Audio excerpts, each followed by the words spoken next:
Hello my students, एक बार फिर से एम्बिशन यूट्यूब चैनल पर आप लोगों का स्वागत है। आज हम लोग पॉलिटेक्निक के सिलेबस को बहुत ही डिटेल में समझने वाले हैं कि पॉलिटेक्निक के एग्जाम में कौन कौन से सब्जेक्ट से क्वेश्चन आता है, कौन कौन सा स्टूडेंट इस एग्जाम को दे सकता है।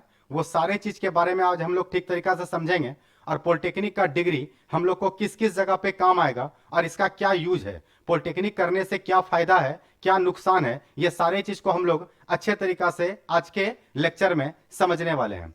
तो सबसे पहला बात उठता है कि ये पॉलिटेक्निक क्या है। पॉलिटेक्निक जो है ये आप लोग को जूनियर इंजीनियर का डिग्री देता है। एक होता है सीनियर इंजीनियर जिसको हम लोग कहते हैं बीटेक, बीटेक का डिग्री, और एक होता है जूनियर इंजीनियर। इस एग्जाम को 10th का भी स्टूडेंट दे सकता है, 12th में दे सकता है, और फिर जो ग्रेजुएशन कर चुका है वो भी इस एग्जाम को दे सकता है। तो याद रखना है कि इसका मिनिमम एज दिया गया है, जो मैट्रिक पास है वो इस एग्जाम को दे सकता है। उसके बाद अपर में कोई भी एज लिमिट को नहीं रखा गया है, कोई भी स्टूडेंट इस एग्जाम को दे सकता है किसी भी एज में। बस मिनिमम एज याद रखना है कि आपके पास मैट्रिक का सर्टिफिकेट होना चाहिए। पॉलिटेक्निक का जो ये कोर्स है ये 3 साल का कोर्स है। 3 साल के जो ये कोर्स है इसमें आप लोग को डिप्लोमा का डिग्री मिलेगा। किसका डिग्री मिलेगा? डिप्लोमा का डिग्री मिलेगा, जिसको जूनियर इंजीनियर के रूप में हम लोग जानते हैं।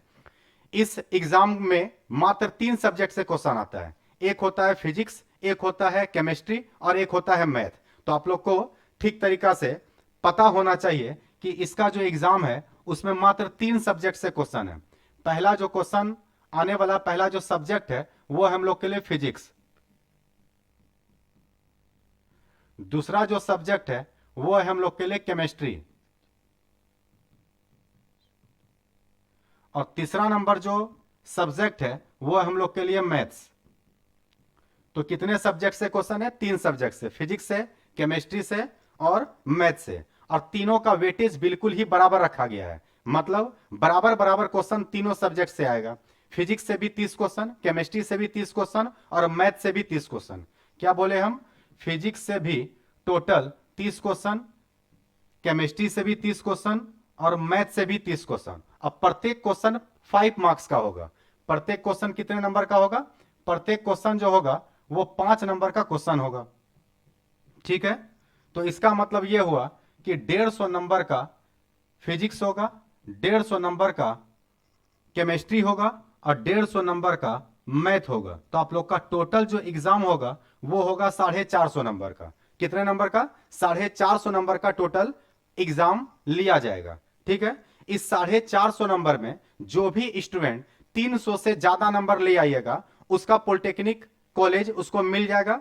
वो किसी भी पॉलिटेक्निक कॉलेज में जाकर के अपना एडमिशन ले सकता है काउंसलिंग के थ्रू। और याद रखना आप लोग को, जिसका नंबर 350 पार कर जाएगा, 350 नंबर पार कर जाएगा, वो अपने मनचाहे कॉलेज में एडमिशन ले पाएगा और अपने जिस टेक्निकल में वो जाना चाहता है उसमें जा सकता है। जैसे सिविल इंजीनियरिंग हो गया, कंप्यूटर साइंस हो गया, या फिर इलेक्ट्रॉनिक्स हो गया, या इलेक्ट्रिकल हो गया। तो जिस भी चीज में आप अपना एडमिशन लेना चाहते हैं, 3 साल उसमें पढ़ना चाहते हैं, उसमें आप जाकर के उस कोर्स में एडमिशन ले सकते हैं। तो ध्यान रखना है कि केमिस्ट्री से 150 नंबर का क्वेश्चन है, फिजिक्स से भी 150 नंबर है और मैथ से भी 150 नंबर है। मतलब टोटल एग्जाम जो होगा वो 450 नंबर का होगा। क्या इतना दूर तक बात आप लोग को समझ में आ रहा है? अगर समझ में आ रहा है तो चैनल को सब्सक्राइब कर लें और वीडियो को लाइक कर लें। अब हम लोग एक एक करके इसमें चैप्टर भी देखने वाले हैं। तो केमिस्ट्री का जो सिलेबस है उसमें टोटल 12 चैप्टर एग्जाम में पूछा जाता है।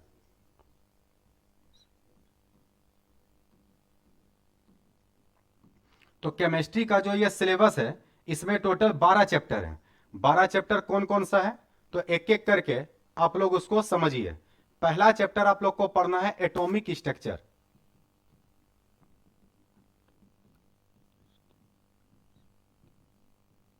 एटॉमिक स्ट्रक्चर हिंदी में कहते हैं परमाणु संरचना, परमाणु संरचना। दूसरा नंबर पे जो हम लोग पढ़ेंगे उसका नाम होगा nature of matter, nature of matter, पदार्थ की प्रकृति, पदार्थ की प्रकृति। इसी में हम लोग पढ़ेंगे अणु, परमाणु और आयन सब के बारे में, कि कौन मिश्रण है, कौन यौगिक है, कौन तत्व है, उस सब के बारे में डिटेल में जानेंगे। उसके बाद तीसरा नंबर जो चैप्टर पढ़ेंगे उसका नाम होगा रेडियो एक्टिविटी,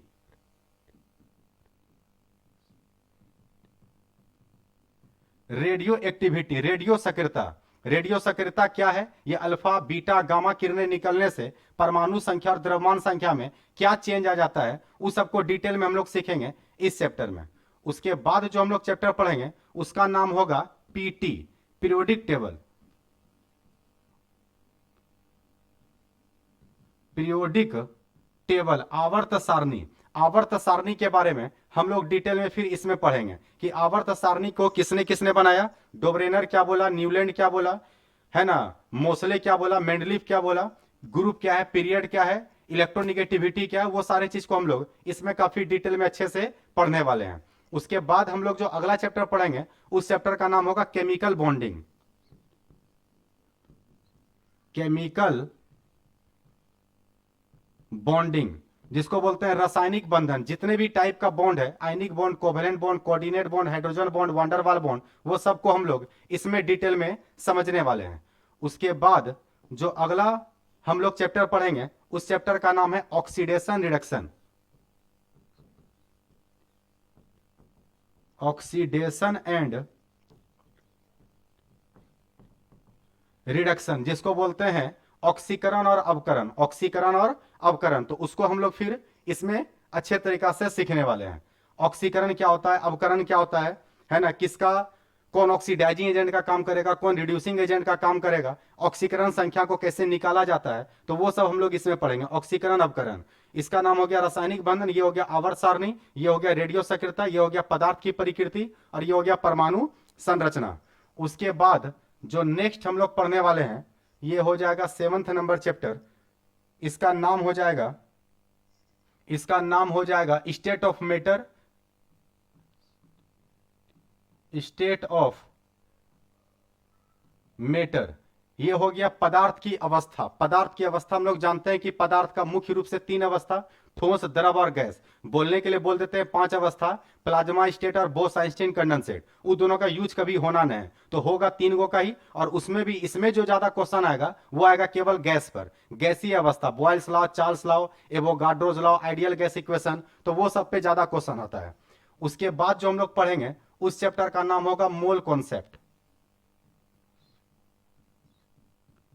मोल कॉन्सेप्ट, आवर्त मोल कॉन्सेप्ट जो है कि मोल क्या है, इसी में काफी इंपॉर्टेंट टॉपिक है एसटीपी और एनटीपी, स्टैंडर्ड टेम्परेचर प्रेशर और नॉर्मल टेम्परेचर प्रेशर। इसी में मोलरता क्या है, मोललता क्या है, मोलारिटी और मोलालिटी पे भी काफी क्वेश्चन आ जाता है एग्जाम में। उसके बाद जो हम लोग चैप्टर पढ़ेंगे उसका नाम होगा ऑर्गेनिक कंपाउंड। ऑर्गेनिक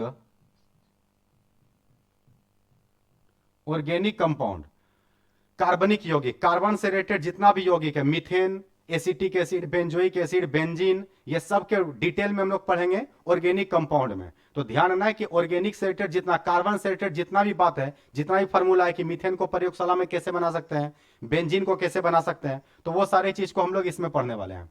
उसके बाद पढ़ेंगे इनऑर्गेनिक केमिस्ट्री। इनऑर्गेनिक केमिस्ट्री बोलो या कंपाउंड बोलो, इनऑर्गेनिक मतलब कार्बन को छोड़ के बाकी जितना भी बच गया, लोहा, तांबा, चांदी, सोना, उस सब को डिटेल में इसी में पढ़ेंगे कि लोहा के मुख्य अयस्क का नाम हेमेटाइट, एल्युमिनियम के मुख्य अयस्क का नाम बॉक्साइड, ये जिंक ब्लेंड क्या है, ये गिलेना क्या है, ये सबको भी इसी में पढ़ेंगे। अयस्क क्या है, खनिज क्या है, वो सबको भी हम लोग इसी में डिटेल में पढ़ने वाले हैं।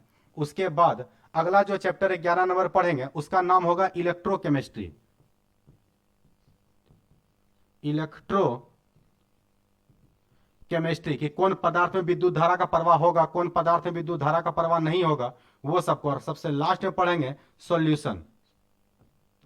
सॉल्यूशन जिसको बोलते हैं विलियन। तो इतना सिलेबस है केमिस्ट्री का, इतना सिलेबस है केमिस्ट्री का, जिससे कि टोटल 30 क्वेश्चन आएगा। एक क्वेश्चन 5 नंबर का होगा, तो टोटल 150 नंबर का, टोटल 150 नंबर का क्वेश्चन केमिस्ट्री से पूछा जाएगा। और इसी तरीका का सिलेबस फिजिक्स से भी है और इसी तरह का सिलेबस मैथ से भी है। तो टोटल याद रखना है कि टोटल 450 नंबर का एग्जाम होगा और आपका टारगेट होना चाहिए कि 400 नंबर तक हम लोग को अच्छे से लाना है, ताकि मनचाहा ट्रेड और मनचाहा कॉलेज मिल सके।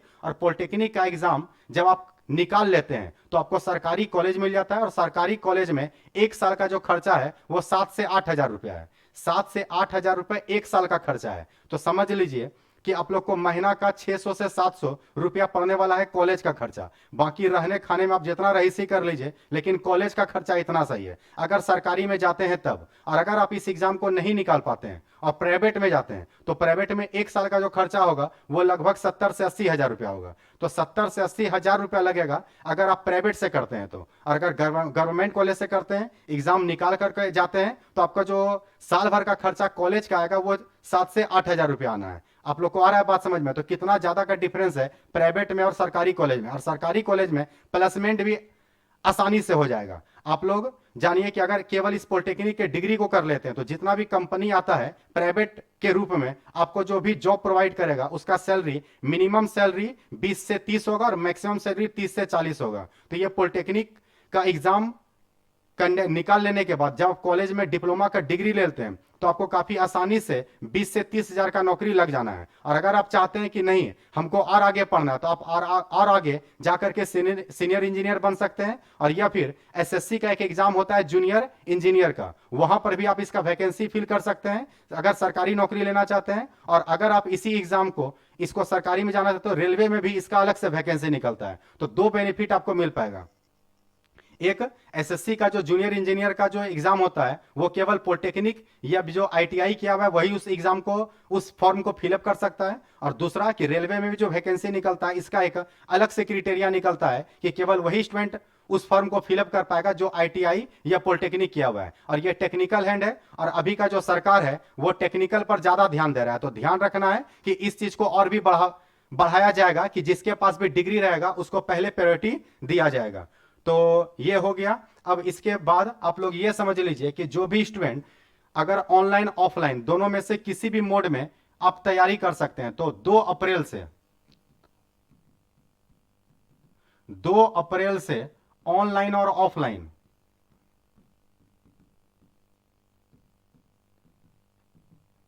दोनों मोड में क्लास स्टार्ट हो रहा है। ऑनलाइन भी क्लास स्टार्ट हो रहा है और ऑफलाइन भी क्लास स्टार्ट हो रहा है। तो कोई भी स्टूडेंट अगर ज्यादा इंफॉर्मेशन चाहते हैं तो आप हमको इस नंबर पर 8887777723 इस नंबर पर कॉल कर लें या व्हाट्सअप कर लें, आपको इसके बारे में फुल इंफॉर्मेशन मिल जाएगा। ये दोनों क्लास 2 अप्रैल से स्टार्ट हो रहा है, ऑनलाइन और ऑफलाइन दोनों। किसी भी स्टूडेंट को इस एग्जाम का तैयारी करना है तो वो इस नंबर पे कॉल या इस नंबर पे मैसेज कर लें, उसको अच्छे तरीका से तैयारी के बारे में समझा दिया जाएगा कि ऑनलाइन कोर्स कैसे किया जाएगा, कैसे पढ़ा जाएगा और ऑफलाइन कैसे किया जाएगा। Thank you. चैनल को सब्सक्राइब कर लें। कल हम लोग फिर से पैरामेडिकल के बारे में डिटेल में समझेंगे। धन्यवाद।